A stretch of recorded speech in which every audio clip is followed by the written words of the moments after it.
Hello दोस्तों, आप सभी का स्वागत है हमारे इस यूट्यूब चैनल में। तो हमने जो इस सीरीज़ चालू की थी क्लास 12 पॉलिटिकल साइंस की, तो उसमें हम लोगों ने इससे पहले वाली वीडियो में हम लोगों ने क्यूबा मिसाइल क्राइसिस के बारे में बात की थी, कैसे शीत युद्ध चालू हुआ था, सेकेंड वर्ल्ड वॉर, इन सब चीज़ों के बारे में बात की थी। तो अब इस वीडियो में हम लोग देखेंगे कि भाई शीत युद्ध जब चालू हो गया 1945 में, तो उसके बाद कौन कौन सी ऐसी घटनाएं हुई जिनसे शीत युद्ध को प्रभावित किया और शीत युद्ध में ऐसी परिस्थितियों को जन्म दिया कि भाई अब असली युद्ध हो सकता है। तो ऐसी कौन कौन सी चीज़ें थी, उन सभी को हम लोग इस वीडियो में देखेंगे और भी कई चीज़ों के बारे में बात करेंगे। तो आइए देखते हैं। तो देखिए, हम लोगों ने पिछली वीडियो में इन सब चीज़ों के बारे में देखा था। तो आज देखते हैं। तो हम लोगों ने बर्लिन की दीवार के बारे में पढ़ा था। बर्लिन की दीवार जो थी वो शीत युद्ध का प्रतीक थी, यानी कि कह सकते हैं जब जर्मनी जो था उसकी राजधानी थी बर्लिन, तो जर्मनी की राजधानी बर्लिन पर बर्लिन में एक दीवार खड़ी की गई थी, बर्लिन की दीवार। बर्लिन की दीवार जो है वो बर्लिन के लोगों ने खड़ी की थी, यानी कि उनको पता नहीं था हम लोग कर क्या रहे हैं, तो उन्होंने एक दीवार खड़ी की। और ये जो दीवार थी, ये अमेरिका और सोवियत संघ के जो देश थे उनको अलग करती थी, यानी कि ये साम्यवाद की विचारधारा और पूंजीवाद की विचारधारा को अलग करती थी। तो जैसे कि अगर बर्लिन की दीवार ये है, मान लिया बर्लिन की दीवार है ये, तो बर्लिन की दीवार के इस तरफ तो थे पूंजीवाद और इस तरफ थे साम्यवाद। ठीक है, इस तरीके से व्यवस्था थी।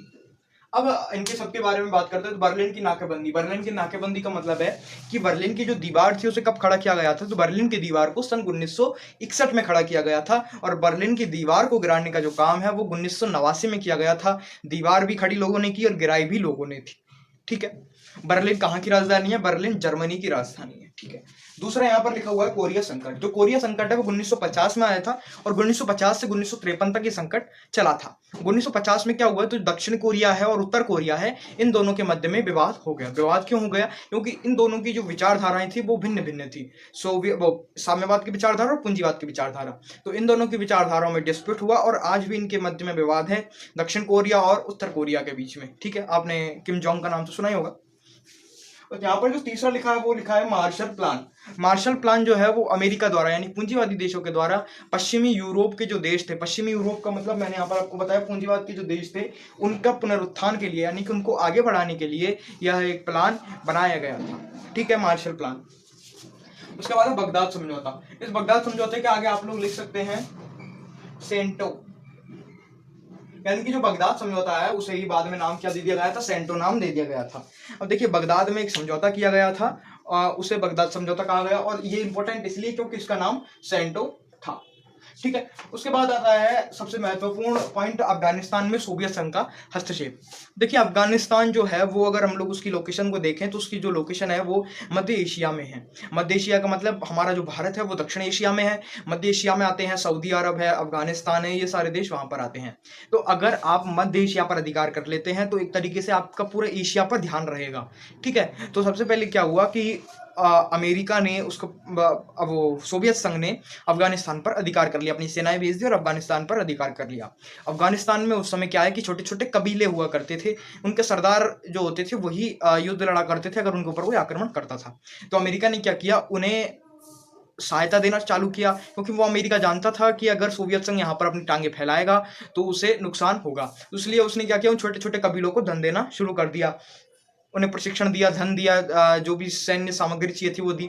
और यही जो गुट थे, यानी कि जो कबीले थे, यही आगे चलकर कहलाए तालिबान। यानी कि आज जो अफगानिस्तान में तालिबान है उसकी शुरुआत किसने की थी? अमेरिका ने ही की थी। ठीक है, और अमेरिका ने ऐसा किया तो तालिबान के लोगों ने क्या है, वो सोवियत संघ की सेनाओं को परेशान करना चालू किया। सोवियत संघ की सेनाएं परेशान हुई, पूरे 10 साल तक सेनाएं परेशान होती रही। उसके बाद उन्होंने अफगानिस्तान को छोड़कर वो सेनाएं वापस चली गई। तो 1989 में सेनाएं वापस चली गई और सोवियत संघ ने अफगानिस्तान पर से अपना अधिकार हटा लिया। और कुछ समय के लिए 89 से लेकर और 2002 तक, 2002-3 तक अफगानिस्तान खुला रहा, यानी कि वहां पर तालिबान का शासन रहा। उसके बाद वहां पर फिर से अमेरिका आ गया, क्योंकि आपको पता है कि अमेरिका में हमला हुआ था वर्ल्ड ट्रेड सेंटर पर, तो वहीं से अमेरिका ने उसको मारने के लिए आ गया। अगला दिया हुआ है बर्लिन की दीवार गिरी। तो मैंने आपको बताया था बर्लिन की नाकेबंदी 1961 में की गई थी और बर्लिन की दीवार 1989 में की गई थी। बर्लिन की दीवार का गिरने को शीत युद्ध का अंत का प्रतीक माना जाता है, क्योंकि जैसी बर्लिन की दीवार गिरी थी, 1989 में बर्लिन की दीवार गिरी थी और 1991 में शीत युद्ध का अंत हो गया, यानी कि सोवियत संघ का विघटन हो गया। ठीक है। अगला है जर्मनी का एकीकरण। तो देखिए जर्मनी की राजधानी बर्लिन थी और बर्लिन की जो दीवार थी गिर गई, यानी कि बर्लिन पर से बाहरी शक्तियों का आधिपत्य समाप्त हो गया और बर्लिन मतलब जर्मनी एकदम स्वतंत्र राज्य हो गया। तो जर्मनी जब स्वतंत्र हो गया तो उसका जो एकीकरण है वो 1990 में किया गया था। ठीक है। अगला है शीत युद्ध की समाप्ति। तो शीत युद्ध की समाप्ति 1991 में हुई थी। 1991 में कैसे हुई? 1991 में सोवियत संघ का विघटन हुआ था और उसी के साथ में शीत युद्ध का अंत हो गया था। ठीक है। 1985 में गोर्बाचेव राष्ट्रपति बने। अब ये गोर्बाचेव कौन है? गोर्बाचेव का पूरा नाम है मिखाइल गोर्बाचेव। तो क्या हुआ? 1985 में सोवियत संघ जो थे उसके अंतिम राष्ट्रपति मिखाइल गोर्बाचेव बने। उन्हीं के द्वारा सुधार की कुछ नीतियां लागू की गई थी और उन्हीं नीतियों के कारण सोवियत संघ का विघटन हो गया था। ठीक है। तो इसलिए गोर्बाचेव भी यहाँ पर थोड़े से इंपॉर्टेंट है। तो हमने शीत युद्ध के दौरान घटी जितनी भी घटनाएं उनमें से जो मोस्ट घटनाएं उनके बारे में जान लिया। बाकी घटनाओं के बारे में अगर आपको जानना हो तो आपकी बुक में एक टेबल दी हुई है, बुक में टेबल दी हुई है, उसे आप देख सकते हैं। वहां पर बहुत सारी घटनाओं के बारे में जानकारी दी हुई है, आप वहां से पढ़ सकते हैं। पर ये इम्पोर्टेंट है और पूछ भी जाती रहती है। ठीक है। तो अब आगे की तरफ चलते हैं। तो देखिए यहाँ पर शीत युद्ध ये हो गया और शीत युद्ध जब खत्म हुआ या शीत युद्ध जब चल रहा था तो और भी कई सारी चीजें हो रही थी। तो जैसे हम लोगों को पता है कि शीत युद्ध सन 1945 में चालू हुआ और 1945 से ही देशों के आजाद होने का सिलसिला भी शुरू हो गया था। और जैसे ही देश आजाद हुए तो उनके द्वारा कई सारे काम किए गए, यानी कि उन देशों ने सोचा कि भाई हम किस में जाकर मिले, कौन से गुट में जाकर मिले, सोवियत संघ के गुट में जाकर मिले या अमेरिका के गुट में जाकर मिले। तो जब ये चीजें सोच रहे थे तो भारत के जो प्रधानमंत्री थे पंडित जवाहरलाल नेहरू, इंडोनेशिया के प्रधानमंत्री, यूगोस्लोवाकिया के प्रधानमंत्री, घाना के राष्ट्राध्यक्ष और क्या कहते हैं मिस्र के राष्ट्राध्यक्ष, इन सब ने मिलकर एक नए आंदोलन की शुरुआत की, एक नए गुट की शुरुआत की जिसे कहा गया गुट निरपेक्ष। गुट निरपेक्ष का मतलब है, गुट निरपेक्ष का शाब्दिक मतलब है गुटों से अलग रहना। क्या है? गुट निरपेक्ष का मतलब है गुटों से अलग रहना, यानी कि गुटों से अलग रहना, गुटों से अलग रहना, गुटों से अलग रहना इसका मतलब है। अब देखिए गुट निरपेक्ष आंदोलन की जो शुरुआत है वो भारत के द्वारा, घाना के द्वारा, इंडोनेशिया के द्वारा और क्या कहते हैं हमारे यूगोस्लोवाकिया और मिस्र के राष्ट्राध्यक्षों ने मिलकर की थी।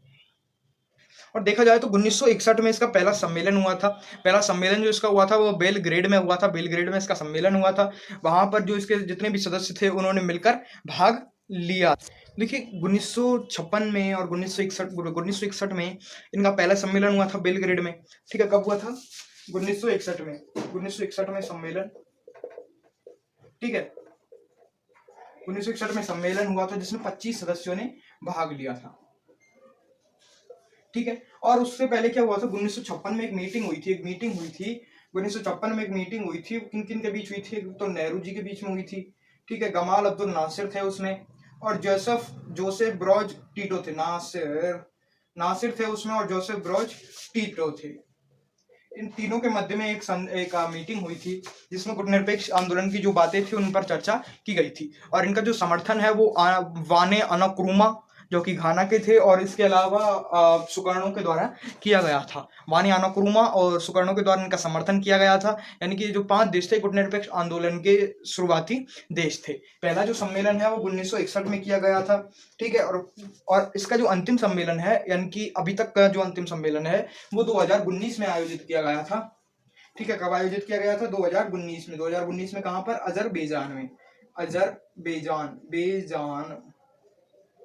अजरबैजान में, सॉरी इसको थोड़ा सा ठीक से लिख देते हैं। अजरबैजान में इसका पहला सम्मेलन, अब अंतिम 2019 में इसका सम्मेलन आयोजित किया गया था। 1961 का जो सम्मेलन था उसमें 25 सदस्यों ने इसमें भाग लिया था। ठीक है। 2019 की अगर बात करें तो 2019 में इसमें 120 सदस्यों ने भाग लिया था। कितने सदस्यों ने? 120 सदस्यों ने इसमें भाग लिया था। और जो 17 थे वो पर्यवेक्षक सदस्य थे। कौन से? 17 पर्यवेक्षक सदस्य। पर्यवेक्षक सदस्य का मतलब कि वो लोग देखने आए थे सिर्फ, कि भाई साहब क्या क्या चीजें हो रही है इसमें, यानी कि गुटनिरपेक्ष आंदोलन कैसा है, यानी कि उनकी जुड़ने की इच्छा है पर वो पहले देखना चाहते हैं। यानी कि हम कोई पहले सामान खरीदते हैं तो उसके बारे में जानकारी जुटाते हैं ना कि भाई हाँ पहले इसका ट्रायल लेके देखेंगे कि भाई 2 दिन 3 दिन इसका ट्रायल लेके देखते हैं, अगर अच्छा लगा तो हम इसको ले लेंगे। तो वैसे ही 17 सदस्य आए थे कि हम लोग पहले देख के आते हैं एक बार, अगर अच्छा लगा तो हम भी इसमें जुड़ जाएंगे। तो इस तरीके से गुटनिरपेक्ष आंदोलन चालू हुआ।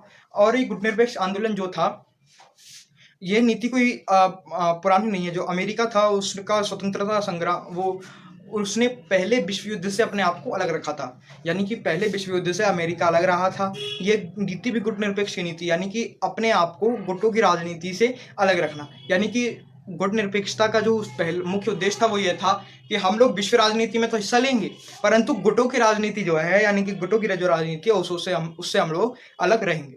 तो देखिए इसमें देख लीजिए हम लोग कौन कौन से मुख्य सदस्य थे। ठीक है, वो चीज देख लेते हैं। आई होप आपने उतार लिया होगा। ठीक है, अब देखते हैं कि भाई साहब कौन कौन उसमें सदस्य थे। तो भारत था उसमें, यूगोस्लोवाकिया था, इंडोनेशिया था, घाना था, मिस्र था। ठीक है, यूगोस्लाविया,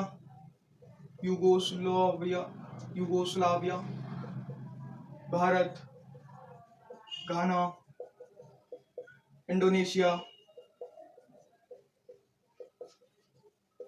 मिस्र।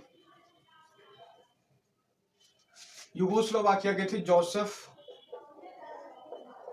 ब्रॉज टीटो। भारत के थे पंडित जवाहरलाल नेहरू। ठीक है, उसके बाद अगर बात की जाए तो मिस्र के थे गमाल अब्दुल नासिर। घाना के थे वाने अनक्रुमा। इंडोनेशिया के थे सुकर्णो।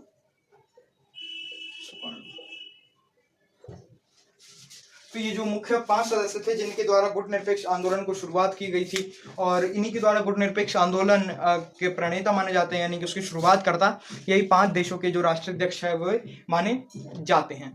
ठीक है, तो अब ये यहाँ तक तो ये टॉपिक कंप्लीट हो गया। अब इसमें जो मुख्य 2 टॉपिक बाकी हैं, पहला है कि नई अंतर्राष्ट्रीय आर्थिक व्यवस्था। ठीक है, उसके बाद में दूसरा टॉपिक बाकी है, कुछ सारी इसमें संधियां दी गई हैं, कुछ वार्ताएं दी गई हैं, सॉल्ट है, स्टार्ट है, उन सब के बारे में भी हम लोग जानकारी लेंगे। तो ये वीडियो यहीं तक। अब इसमें इस वीडियो का जो तीसरा पार्ट आएगा उसमें हम लोग उन दोनों के बारे में जानकारी लेंगे। आई होप आपको ये वीडियो पसंद आया, और वीडियो पसंद आए तो वीडियो को लाइक शेयर जरूर करें और वीडियो पर कमेंट जरूर करें। और अगर आप ये वीडियो पहली बार देख रहे हैं तो हमारे चैनल को सब्सक्राइब भी करें, और इससे पहले वाले जो वीडियो का पार्ट है उसे भी जरूर देख लें।